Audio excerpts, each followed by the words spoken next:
Почитувани гледачи, добар ден. Вие сте со уште едно издание на отвореното студио на телеканал А1, во кое како и досега ве информираме на теми поврзани со секојдневното живење.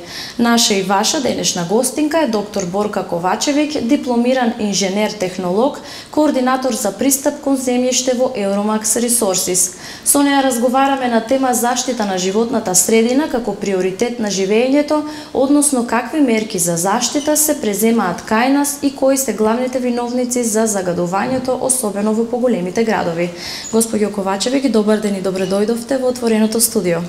Добар ден, добро ве најдов.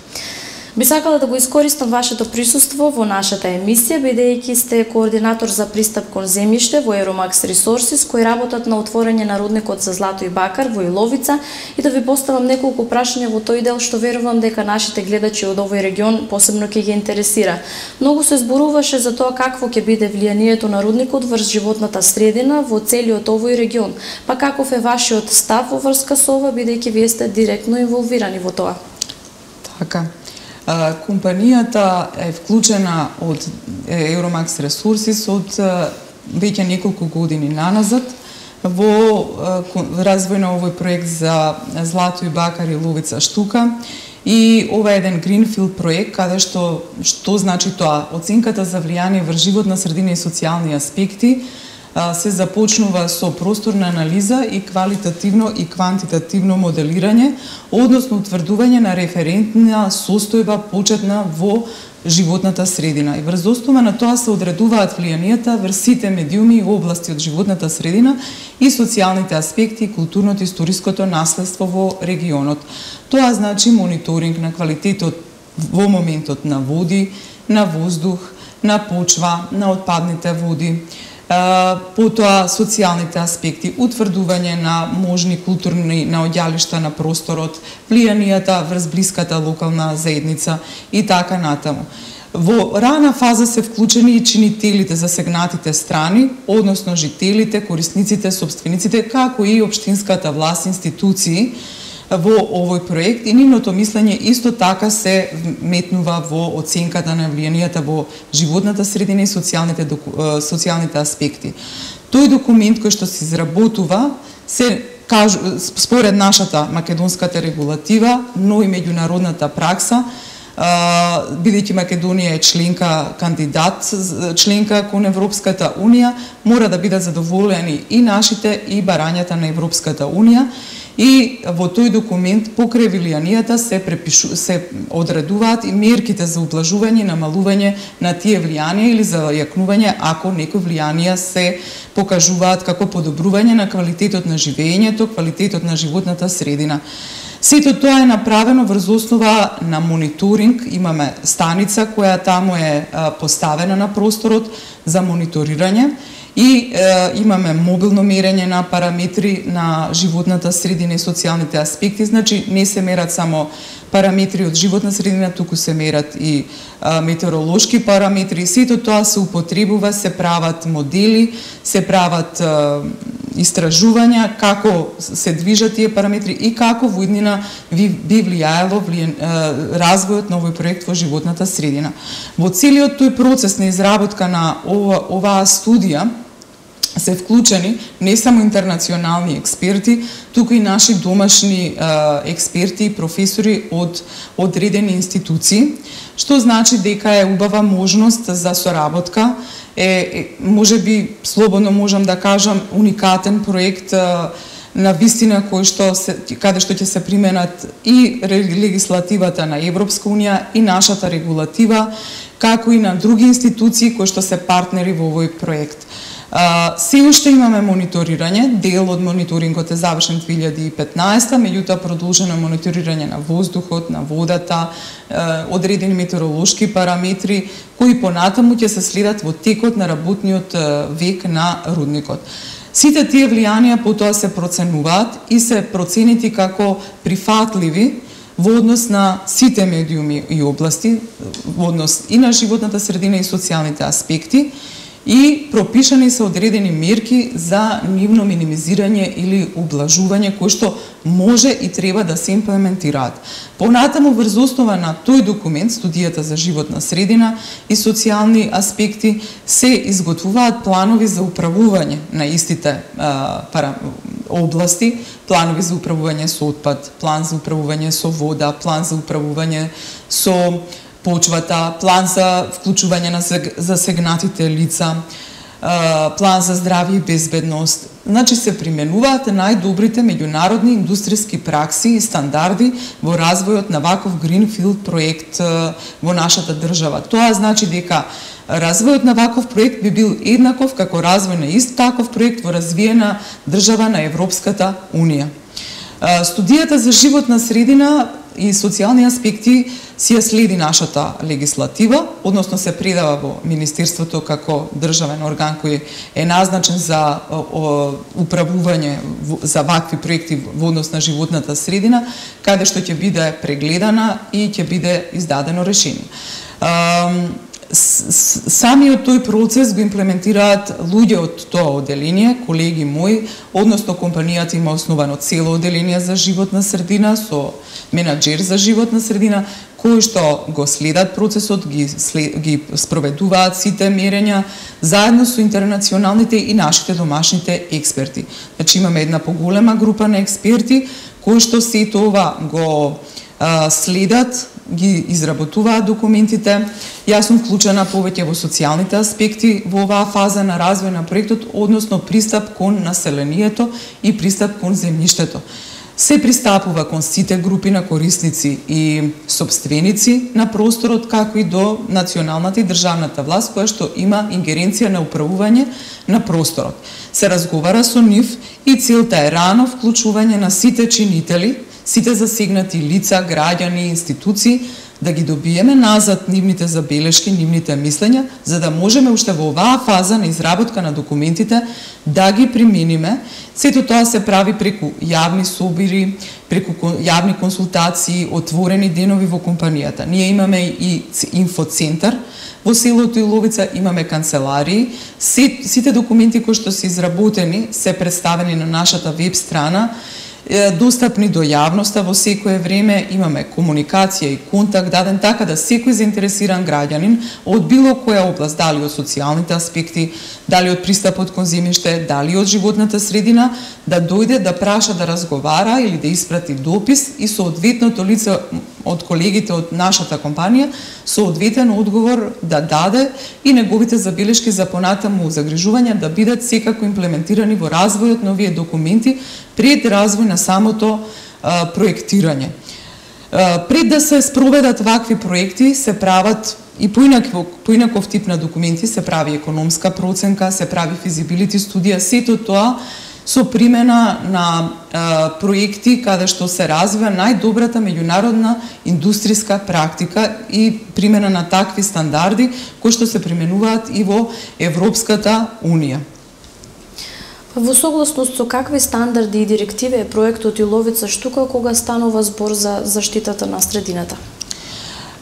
Веќе споменав, значи изработени се претходни документи каде што се внесени сите стандарди и сите можни насоки за добра меѓународна индустријска пракса. Секако тоа значи дека и нашата регулатива македонската е применета, бидејќи таа е хармонизирана со законодавството на Европска Унија во однос на вакви проекти секако. Сите тие стандарди за заштита на животната средина, за проценка на здравјето и безбедноста на вработените, индустријска пракса, економски проценки се вметнати во овие фази на предпроектирање, предфизибилити, физибилити студии. Какви студии, претходни истражувања и проекти за заштита на средината и социјални аспекти се прават периодов пред да започне со работа рудникот и како еве ги вклучувате засегнатите страни и жителите?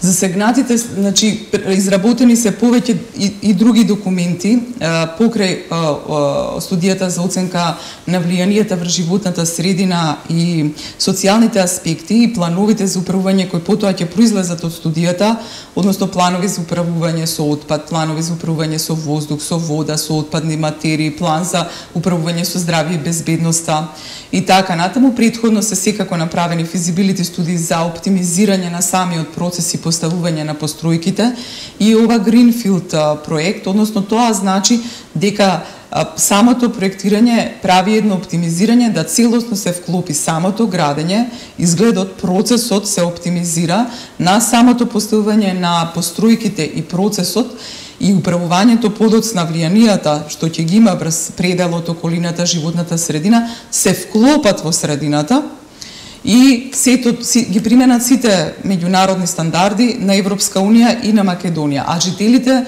и засегнатите страни се вклучени преку повеќе, да речам, начини. Сите наши документи се достапни на веб страницата.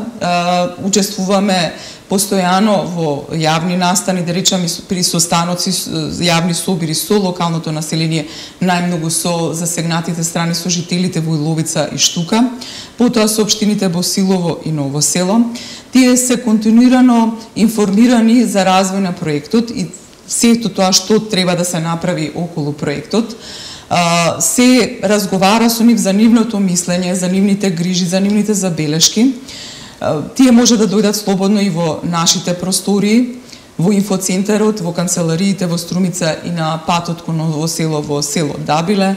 Може да се информираат преку веб страната и секако преку контакт телефоните, како и да дојдат директно. Сакаме да имаме транспарентност, да се комплетно уште сега пред физибилити студиите во изработка додека биле и сега во овој процес на изработка на нашите документи вклучени за да бидат нивните забелешки земени во предвид. Сите наши документи се објавени на веб страната, имаме правна рамка за пристап кон земјиште, студијата за оценка на влијание врз животна средина и социјални аспекти и останати документи и јавни објави кои што ги секако со кои ги повикуваме на разговор и информирање во однос на секакви прашања. Темата во однос на заштита на животната средина е постојано актуелна и неисцрпна, но во последните неколку месеци мислам дека во медиумите доста се зборуваше за ова, а особено во делот на зголеменото загадување на воздухот. Вие постојано ги следите тие актуелности, па дали може да се утврди на што се должи тоа загадување, кои се всушност главните виновници на загадувањето, особено еве во поголемите градови, да речеме Скопје, Куманово и Струмица? Така. Урбаното живење, активностите во градот, дејностите, сообраќајот, сето тоа допринесува модерниот начин на живење до загадување во урбаната средина и планирањето на градовите секако се подобрува, треба да се подобри. Во најголема мерка во моментот преку зимскиот период кога ги имаме овие состојби на повисоки концентрации на загадувачи во воздухот, како суспендираната прашина, посебно во Скопје, да кажам, еве и Куманово и некои други градови низ Македонија, покрај состојбата на активности во градот, сообраќајот, градежните активности, еден од поголемите чинители е начинот на загревање. Се користат во одредени делови на градот согорување на дрва и други горива. Тоа е, се користат различни горива, неконтролирано сето тоа се прави и плюс додадено со самата топографија, географијата на тие градови кои што се наоѓаат во котлини, застојот на воздухот, инверзијата која што се појавува односно здржувањето на студениот воздух во подолните слоеви, а одење на потоплиот во погорните слоеви, го затвара тоа загадување за подолг период и се зголемуваат концентрациите на загадувачите. Со промена мала на временските услови, на проветрување, на падежи, на снег или на дожд, веднаш воздухот се прочистува. Значи, модерниот начин на живот, едноставно географијата на нашите градови е таа што доведува до загадување. Секако треба да се спроведат мерки, да се спроведе нашата регулатива, да се изнајдат начини како сето тоа да се спроведе за да си го подобриме квалитетот на живењето, посебно во урбаната средина. Бидејќи воздухот не е нешто што можеме да одбереме дали ќе го дишиме или не, и влијае посебно на помладата популација, на хронично болните и така натаму. Значи, со надеж сме дека ќе дојде до некое подобрување и мерки кое, да речам, општинските власти, државните би го спровеле. Сте работеле во странство, сега сте тука. Дали еве сме далеку од европските земји во делот на преземање мерки за зачувување на животната средина? Па се изнаоѓаат начини, значи, да се приближиме кон Европската Унија, нормално со хармонизација на нашата законска регулатива. Пред се, па потоа и со имплементирање. Значи, нашите закони веќе се усогласуваат, бидејќи ние сме земја која е со статус кандидат членка кон Европската Унија и ние сме обврзани со одредени договори и конвенции како подписник на истите да ги применуваме, и законите наши, граничните вредности кои што се пропишани, се приближуваат кон Европската Унија. Состојбата е таа да имаме слабости во некои области, треба да се подобруваме, и секако е добро тоа што свеста на луѓето во последниот период е зголемена и повеќе внимаваат кон животната средина, за заштита, внимаваат на влијанијата, се размислува, посебно младите, како тоа да се спречи, колку тоа значи за подобрување на нивниот квалитет на живот, патуваат, гледаат, знаат како е таму, и Македонија се движи напред. Имаме повеќе проекти да речем од страна на државните институции кои што се спроведуваат од областа на животна средина, кои што понатаму заклучоци би се имплементирале, и со надеж сме дека би се придвижиле поблиску, иако сме делумно поназад, да одиме кон Европската Унија и развиените земји. Сепак напредуваме, да? Напредуваме, да. Јас, моето мислење е дека напредуваме. Така. Дали можеби сметате дека треба да се воспостават и законски регулативи, или има и поинаков начин да се подигне свеста еве за загадувањето? Свеста за загадувањето е подигната во последниот период во Македонија. Еве, гледате и ви вашата емисија и под останатите медиуми и во разговорите со луѓето. Луѓето размислуваат на таа тема. Тоа е затоа што е потранспарентно информирањето на луѓето, се посвесни. Нашите закони се хармонизираат со Европската Унија, законската регулатива во однос на животна средина се имплементираат, и едноставно мислам дека свеста е така повисока, граѓанскиот сектор исто доста добро делува, има повеќе активности со кои ја развива свеста кај луѓето. Секако и државните институции, агенции имаат кампањи каде што сето тоа го објавуваат, го покажуваат и сакаат да се применат мерките соодветно, па и луѓето, како што кажав, посебно и младите, веќе се свесни и ги применуваат овие мерки и размислуваат за квалитетот на животната средина и што е добро да се направи за да имаме подобра животна средина. Така, јас ви благодарам што бевте наша денешна гостинка. Се надевам дека повторно ќе имаме можност, ќе имаме чест да бидете наша гостинка, повеќе да разговараме на темата, и ви посакувам многу успех во понатамошната работа. И благодарам на вас, за поканата. Почитувани гледачи, вам ви благодарам за вниманието со кое не следевте и денеска. Со нови информации и содржини се гледаме повторно во наредното издание. До тогаш останете со програмата на телеканал А1 и имајте пријатен ден.